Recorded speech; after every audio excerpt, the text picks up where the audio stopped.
Você já se perguntou de verdade por que certos desejos te atravessam mesmo quando você tenta resistir? Não são apenas pensamentos soltos, são impulsos que emergem sem aviso, fantasias que não pedem permissão, um calor que sobe pelo corpo como se algo estivesse tentando te acordar por dentro. Talvez você tenha aprendido a chamar isso de fraqueza, a se calar, a desviar o olhar. Mas e se esse desconforto for na verdade um sinal? E se o que você sente não for um erro, mas um chamado? Carl Jung, um dos grandes exploradores da alma humana, acreditava que dentro de você existe um território vasto, silencioso, esquecido, mas pulsante. Ele chamou esse lugar de inconsciente. E lá, sob as camadas do controle, da lógica e das boas intenções, vive uma força poderosa, o instinto sexual. Mas não se engane, para Jung, sexo não era apenas ato, era símbolo, era linguagem da alma, era um espelho onde você se vê, ou foge de se ver. A maioria das pessoas vive na superfície de si. Acreditam que escolhem, que decidem, que sabem o que sentem. Mas por trás de cada escolha há algo invisível sussurrando, guiando, empurrando, e o desejo, esse que você tenta silenciar, está justamente aí, na forma como você olha, na forma como você é olhado, no que você veste, no que evita, no que quer e não consegue dizer. Só que o mundo não quer que você ouça isso. É mais fácil transformar o desejo em piada, em produto ou em pecado. Mas Jung não era homem de fugir. Ele desceu às profundezas desse instinto, como quem entra num templo proibido, e voltou dizendo: o desejo não é o vilão, ele é o mensageiro. Esse incômodo que você sente não está contra você. Ele está apontando onde dói, onde falta, onde você se perdeu de si. E é por isso que este capítulo se chama O Chamado ao Despertar. Porque a verdadeira jornada começa quando você para de fugir e começa a escutar. Escutar o que o desejo quer te dizer. O mundo vai tentar te dar respostas prontas. É errado, é imoral, é fraqueza. Mas o inconsciente não fala por palavras. Ele fala por sintomas, por impulsos, por silêncio. Quanto mais você ignora, mais barulho ele faz. Para Jung, o desejo reprimido apodrece. O desejo negado vira compulsão. Mas o desejo compreendido vira consciência. Esse é o seu primeiro passo. Reconhecer que há algo maior do que sua vontade operando dentro de você. E que esse algo não quer te destruir, quer te acordar. Então respire, olhe para dentro, porque esse chamado não veio por acaso. Talvez, só talvez, seja a hora de parar de lutar contra o desejo e começar a escutar o que ele quer te revelar. Após o chamado, vem o confronto. É quando o herói entra no bosque escuro, aquele onde o caminho não está mais visível e tudo que resta é seguir o instinto. Você achava que tinha o controle, que decidia racionalmente, mas agora começa a perceber. Há algo dentro de você que age, deseja, sabota, mesmo quando você não quer. Jung chamava isso de a sombra da psique. Partes de você que foram empurradas para a escuridão, mas que nunca deixaram de existir. Elas não morreram, apenas aguardam, à espreita. O desejo sexual, por exemplo, não vive apenas no corpo. Ele habita esse subterrâneo. E quando você tenta silenciá-lo, ele encontra outros caminhos. Vira ansiedade, vira compulsão, vira escolhas que você mesmo não entende. Não, isso não é fraqueza. É linguagem. É o inconsciente tentando ser ouvido à força. A maioria das pessoas acredita que pensa com clareza, mas a maior parte da mente é sombra. A decisão que parece lógica muitas vezes nasce de uma ferida que você nunca curou. E o desejo, quando não aceito, escorre por todos os cantos, se esconde em gestos, se disfarça em vícios, se grita em silêncio. Desde cedo nos ensinam a desconfiar do toque, a temer o prazer, a vigiar o próprio corpo como se ele fosse ameaça. Mas o que é reprimido não desaparece. Ele muda de forma, vira sombra e governa das sombras. O desejo proibido vira obsessão. O desejo ignorado vira sintoma. O desejo julgado se transforma em sabotagem. Você sorri, mas está em guerra. Por fora, tudo parece bem. Por dentro, o inconsciente grita. Jung dizia que a libido, essa energia vital que pulsa em nós, não é apenas sexual. É força criadora, mas quando bloqueada, ela corrói em vez de construir. Você pode pensar, mas eu não sou guiado por isso. Mas o inconsciente não pede licença. Ele atua nas margens, nos sonhos, nos tropeços que você chama de azar. E vivemos num paradoxo cruel. Uma cultura que exibe o corpo, mas pune o desejo. Que vende prazer, mas condena quem sente. Vivemos entre dois abismos, o excesso sem alma, a repressão sem afeto. E nesse caos, o desejo vira ruído. Não mais linguagem, não mais ponte, apenas urgência vazia. Quantos vivem assim, presos entre o que querem sentir e o que aprenderam a calar? Mas o desejo, mesmo distorcido, ainda sussurra a mesma coisa. Eu quero ser reconhecido, não como ameaça, mas como parte de você. Porque o mundo interno não pede controle, pede escuta. Quando você reconhece isso, algo muda. Você para de guerrear com o que sente e começa a caminhar junto com o que reprimiu. Esse é o segundo passo. Encarar a sombra, não para derrotá-la, mas para entender que ela também é você. Às vezes, o que mais assusta em nós não é o que mostramos, é o que escondemos. Não é o que os outros veem, é o que enterramos tão fundo que até esquecemos que está lá. Mas o corpo não esquece, a alma muito menos. Carl Jung chamava isso de sombra. Tudo aquilo que você nega, rejeita, censura. Tudo o que te ensinaram que não podia ser você.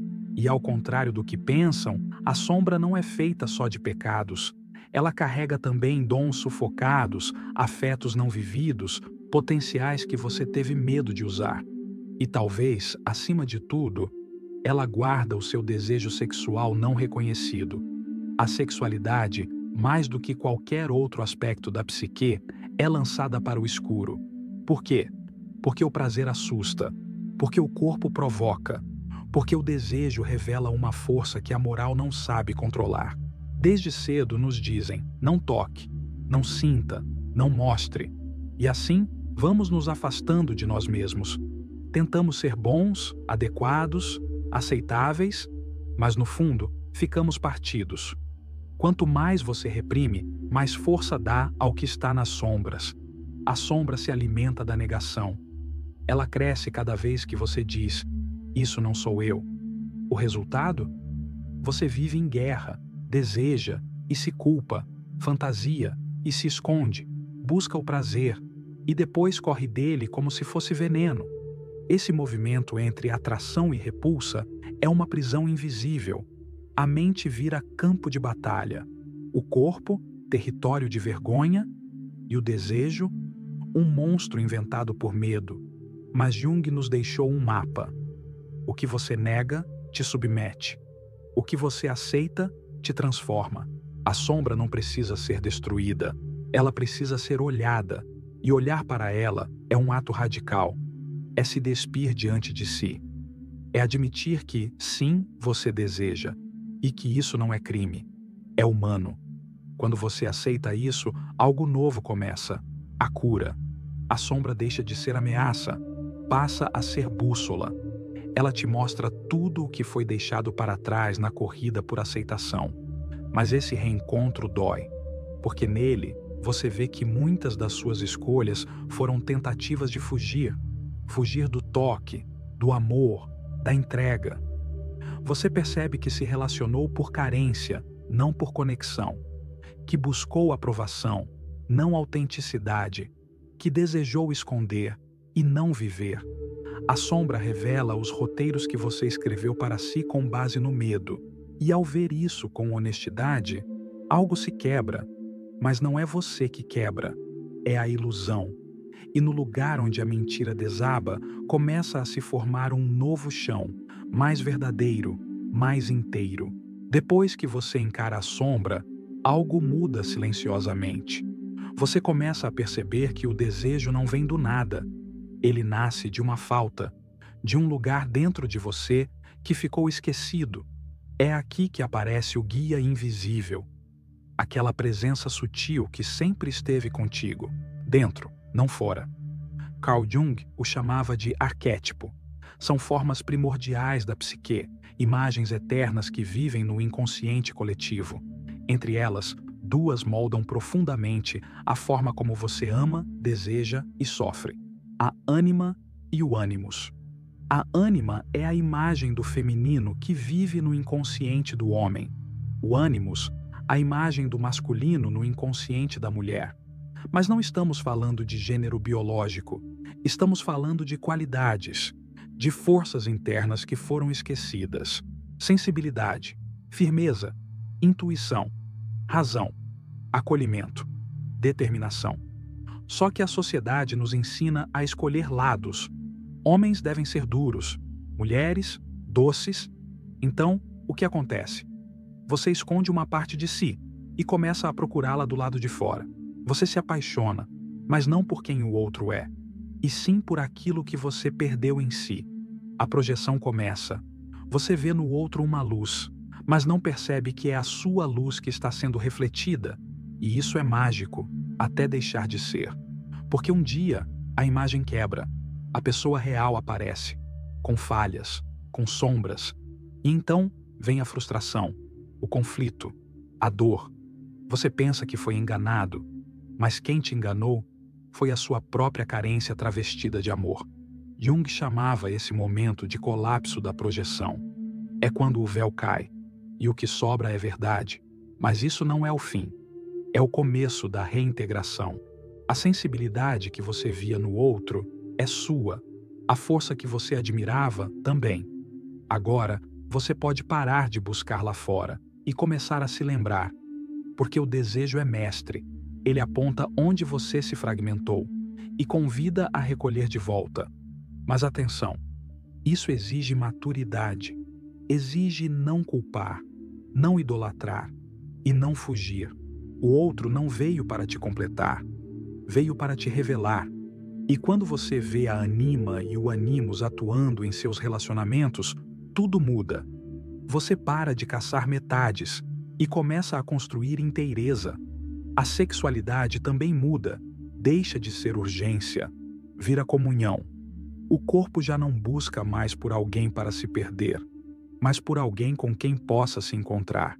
E o ato sexual se torna símbolo, um diálogo entre inconscientes que se reconhecem, porque no fim, o desejo que você sente pelo outro é um espelho da parte da sua alma que deseja voltar para casa.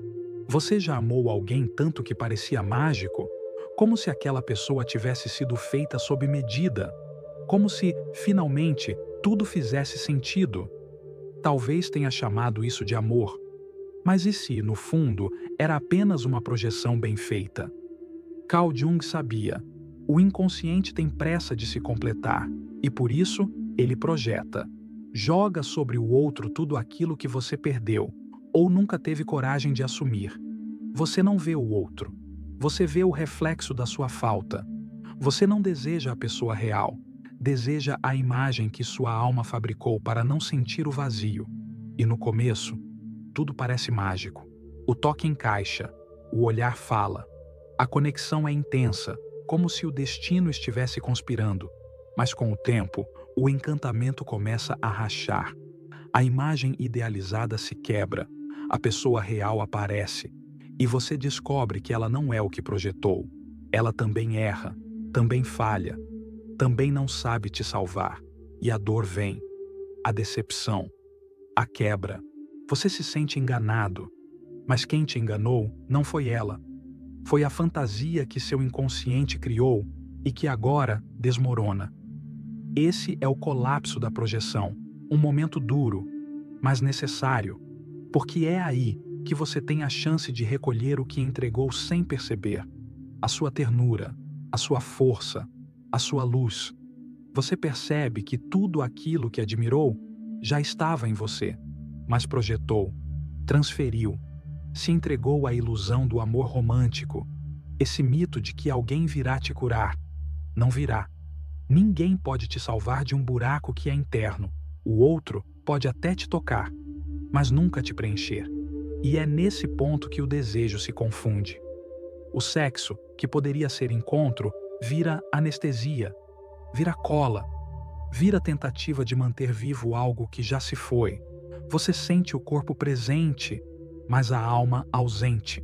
Quantos vivem assim, confundindo apego com amor, presença com promessa, sexo com alívio? Mas Jung foi claro: o desejo não é o problema. O problema é esperar que ele resolva dores que pertencem à alma. O amor verdadeiro não vem para tapar buracos, vem para revelar onde eles estão. E o desejo, quando amadurece, muda de forma. Ele deixa de implorar, passa a oferecer. Você não se agarra mais ao outro com medo de perder. Você se entrega porque tem o que partilhar. Mas para isso é preciso rasgar o véu, desistir da fantasia da alma gêmea, romper com o conto de fadas, matar o mito do alguém que me completa. Porque ninguém te completa. Você já nasceu inteiro. E só quando você reconhece isso, o desejo deixa de implorar e começa a iluminar. O que acontece com um desejo que é calado por tempo demais? Ele morre? Não. Ele se contorce. O desejo não ouvido não desaparece. Ele se transforma em angústia, em obsessão, em vazio. A energia que poderia mover a vida vira nó. Carl Jung foi claro: a libido, essa força vital que habita cada um de nós, precisa circular. Quando bloqueada, ela busca saídas pelas frestas, e o que escapa, escapa torto. Vira compulsão, vício, relacionamentos em colapso, pensamentos que giram em círculos. Você não sabe mais o que sente, só sabe que algo falta e tenta preencher com corpos, com promessas, com distrações. Mas nada basta, porque o que está faltando não está fora, está dentro. Vivemos entre dois extremos: a hipersexualização, que transforma o desejo em espetáculo, e a repressão, que o transforma em culpa. No meio estamos nós, confusos, fragmentados, perdidos em um labirinto de sensações que não sabemos nomear. De um lado, nos vendem o prazer como cura universal. Do outro, condenam quem sente, como se o desejo fosse falha de caráter. E nesse caos simbólico, o corpo começa a gritar, a mente entra em espiral, e a alma se cala. Você acha que tem problemas no amor, mas está diante de algo maior, um desejo renegado pedindo para ser olhado, pedindo para ser acolhido, pedindo para voltar para casa, e enquanto isso não acontece, a história se repete. Você se envolve com os mesmos tipos, cai nas mesmas armadilhas, reage como se estivesse vivendo uma peça que não escreveu, mas que já conhece de cor. É o seu inconsciente tentando se fazer ouvir. Ei, tem algo aqui, mas você não ouve. Segue em frente. Mais uma paixão, mais uma fuga, mais uma queda. Até que um dia você cansa, e nesse cansaço, uma fresta se abre, porque a dor não é castigo, é código. Cada vício carrega uma ausência, cada fantasia carrega um grito, cada relação caótica carrega um pedido de ajuda. Mas para escutar, é preciso parar de correr, parar de transformar o desejo em sintoma, parar de buscar alívio imediato, parar de fingir que está tudo bem, porque não está, e tudo bem não estar. Esse é o ponto da travessia em que o herói não luta mais para vencer. Ele se senta, no chão, no escuro, e finalmente diz: eu estou pronto para ouvir.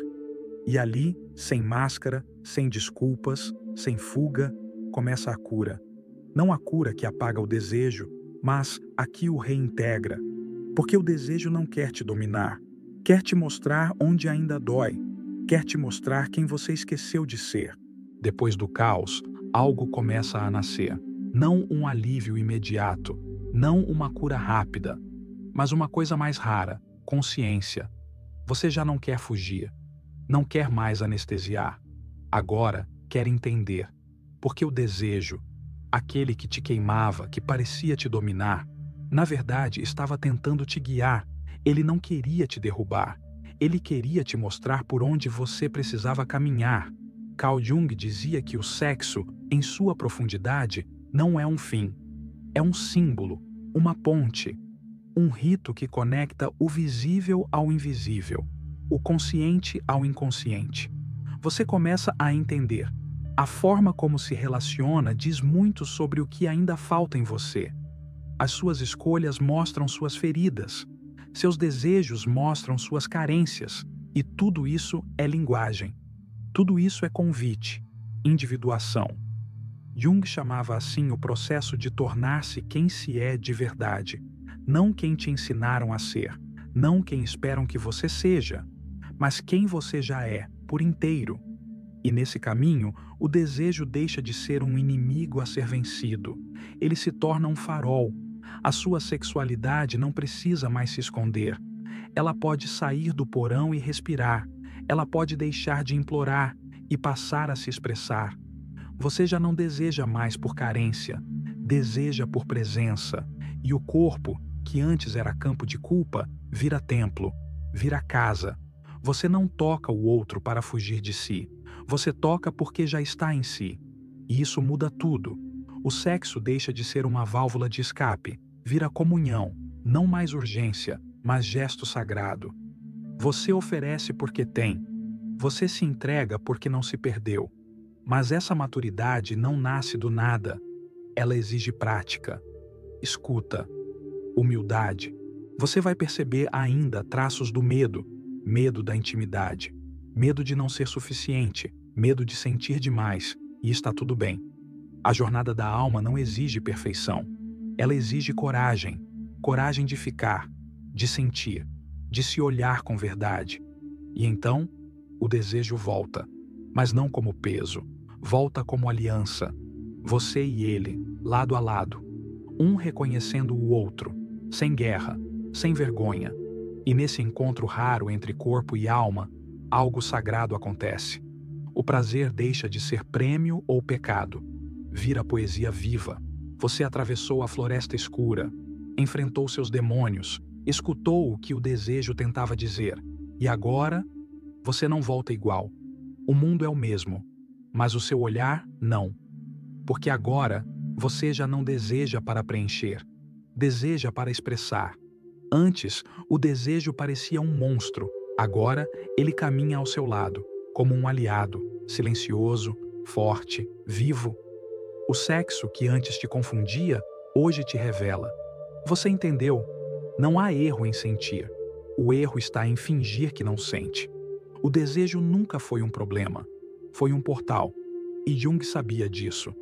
Ele nos dizia que, quando o desejo é integrado, ele não te domina. Ele te ilumina, ele vira arte, presença, criação. Você não precisa mais da validação do outro, porque agora você se vê, se acolhe, se basta, e por isso transborda. Quando duas pessoas que transbordam se encontram, o sexo vira rito. Não um ritual moral, mas simbólico.